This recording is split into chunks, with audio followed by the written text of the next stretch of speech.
Assalamualaikum warahmatullahi wabarakatuh. Sahabat muslimah yang dirahmati Allah, kali ini kita akan membahas dahsyatnya tragedi wafatnya Rasulullah SAW dan sikap bijaksana Abu Bakar As-Siddiq. Dikutip dari buku biografi Abu Bakar As-Siddiq karya Profesor Dr. Ali Muhammad As-Salabi, Ibnu Rajab menuturkan, ketika Rasulullah SAW meninggal dunia, terjadi hiruk-pikuk, kekacauan, dan kebingungan di tengah kaum muslimin. Maka di antara mereka ada yang kaget dan tercengang luar biasa hingga bingung dan tidak bisa berpikir lagi. Ada yang langsung terduduk hingga tidak mampu lagi berdiri. Ada yang lidahnya langsung keluh hingga tidak mampu berkata-kata. Dan ada yang menyangkal total dan sama sekali tidak mempercayai kematian beliau. Setelah kematian Rasulullah SAW, mulai muncul benih-benih keburukan dan kemurtatan orang Arab dan yang lainnya. Kematian Rasulullah adalah titik awal terputusnya kebaikan dan titik awal berkurangnya kebaikan. Ketika Rasulullah meninggal dunia, orang-orang Arab banyak yang murtad, Yahudi dan Nasrani mulai menggeliat dan menjulurkan lehernya. Kemunafikan mulai terlihat dan kaum muslimin menjadi seolah-olah laksana seperti sekumpulan kambing di tengah malam yang hujan dan dingin karena kehilangan nabi mereka. Ketika Rasulullah wafat, Ali bin Abi Thalib, maka ia memilih menutup dirinya di rumah Fatimah. Sedangkan Utsman bin Affan terdiam membisu 1000 bahasa. Sementara Umar bin Al-Khattab kehilangan kontrol hingga mengatakan kata-kata ngelantur. Rasulullah tidak mati, tetapi beliau hanya memiliki janji bertemu dengan Tuhan beliau sebagaimana Nabi Musa, dan Rasulullah pasti akan kembali, lalu beliau akan memotong tangan dan kaki-kaki sejumlah orang. Ketika Abu Bakar As-Siddiq mendengar berita meninggalnya Rasulullah, maka beliau pun langsung bergegas menaiki kuda dari rumahnya di Asun. Kemudian ia masuk masjid tanpa berbicara sepatah kata pun kepada orang-orang dan langsung masuk ke bilik Aisyah. Lalu ia mendekati jasad Rasulullah yang waktu itu ditutup dengan kain bermotif. Lalu ia membuka kain yang menutup wajah Rasulullah, kemudian memeluknya, menciumnya, dan ia pun menangis.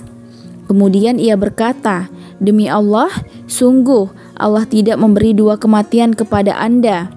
Adapun kematian yang telah ditetapkan atas Anda, maka Anda sudah menjalaninya." Lalu Abu Bakar As-Siddiq pun lantas keluar, sedang waktu itu Umar bin Al-Khattab masih terus berbicara. Lalu Abu Bakar As-Siddiq berkata kepadanya, "Duduklah wahai Umar." Namun Umar bin Al-Khattab masih terus berbicara dengan penuh luapan emosi dan kemarahan. Lalu Abu Bakar As-Siddiq berdiri untuk menyampaikan pidato kepada orang-orang. Setelah membaca tasyahud, kalimat pembuka dalam pidato, maka ia pun berkata, "Amma ba'du. Maka barang siapa yang menyembah Muhammad, maka sesungguhnya Muhammad telah meninggal. Dan barang siapa yang menyembah Allah, maka sesungguhnya Allah Maha Hidup kekal tiada akan meninggal." Kemudian beliau membacakan ayat Surat Ali Imran ayat 144 yang artinya, "Muhammad itu tidak lain hanyalah seorang rasul. Sungguh telah berlalu sebelumnya beberapa orang rasul. Apakah jika dia meninggal atau dibunuh, kamu berbalik ke belakang atau murtad? Barang siapa yang berbalik ke belakang, maka ia tidak dapat mendatangkan mudarat kepada Allah sedikit pun, dan Allah akan memberi balasan kepada orang-orang yang bersyukur." Lalu orang-orang pun menangis terseduh-seduh. Umar bin Al-Khattab berkata, "Sungguh ketika aku mendengar Abu Bakar As-Siddiq membaca ayat itu, maka seketika itu juga aku langsung terjatuh lemas dan aku pun sadar bahwa Rasulullah memang benar-benar telah meninggal dunia." Dalam hal ini Al-Qurtubi menuturkan bahwa ayat ini surat Ali Imran ayat 144 menjadi bukti paling kuat tentang keberanian dan ketegaran Abu Bakar As-Siddiq. Karena keberanian dan ketegaran adalah teguhnya hati ketika datangnya musibah, dan tidak ada musibah yang lebih besar dari musibah meninggalnya Rasulullah SAW. Maka nampak jelas kualitas keberanian, ketegaran, dan keilmuan Abu Bakar As-Siddiq. Ketika itu, orang-orang termasuk diantaranya adalah Umar bin Al-Khattab berkata, Rasulullah tidak meninggal dunia.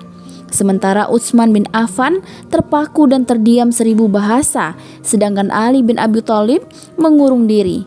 Keadaan pun sangat kacau dan tidak terkendali, sehingga akhirnya mampu dikendalikan oleh Abu Bakar As-Siddiq dengan ayat tersebut ketika ia datang dari rumahnya di Asun. Dengan kalimat yang sedikit dan singkat itu, dan dengan pengutaraan dalil dengan ayat tersebut yang dibacakan oleh Abu Bakar As-Siddiq, maka orang-orang pun mulai keluar dari kebingungan, ketercengangan, dan kelinglungan mereka, kembali mendapatkan kesadaran mereka dan kembali kepada pemahaman yang benar dengan kesadaran yang baik. Karena hanya Allah sematalah yang maha hidup kekal yang tiada akan mati. Bahwasanya Allah semata-mata yang berhak untuk disembah, bahwa Islam tetap eksis dan survive setelah meninggalnya Rasulullah SAW, sebagaimana disebutkan dalam sebuah riwayat dari perkataan Abu Bakar As-Siddiq. Meninggalnya Nabi Muhammad adalah sebuah musibah besar, bencana yang sangat dahsyat dan tragedi yang sangat memilukan. Dari dan pasca musibah dan bencana tersebut, nampak terlihat jelas kepribadian Abu Bakar As-Siddiq sebagai sosok seorang pemimpin umat yang langka dan tidak ada bandingannya.